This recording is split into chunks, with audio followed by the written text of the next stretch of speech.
Ni siku 18 mfululizo tangu maandamano yaibuke nchini Iran, huku wananchi wakimiminika mitaani kupinga hali ngumu ya maisha na kupanda kwa gharama za nishati kufuatia hatua ya serikali kupunguza ruzuku ya mafuta. Maandamano haya yamechukua sura ya kisiasa zaidi, huku waandamanaji wakidai mageuzi ya kidemokrasia na kukomesha kile wanachokiita matumizi mabaya ya fedha za umma.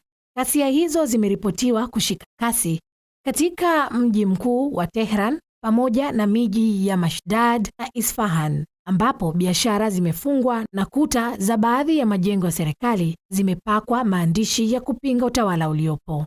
Waziri wa mambo ya ndani wa Iran, Eskandar Momeni, ametoa onyo kali leo asubuhi akisema vyombo vya usalama havitavumilia uvunjifu wa amani wala uharibifu wa mali za umma. Hata hivyo, serikali ya Iran imedai kuwa makundi yanayofadhiliwa na mataifa magharibi yamepenyezwa miongoni mwa waandamanaji kwa lengo la kuchochea machafuko na umwagaji wa damu.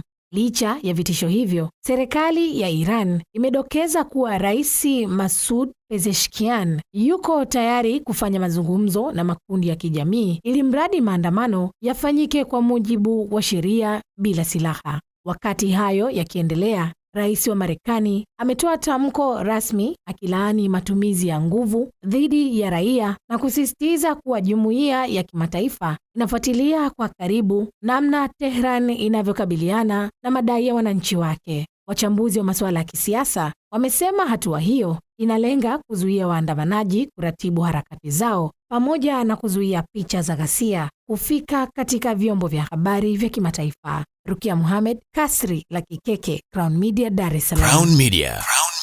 Hapa ni nyumbani.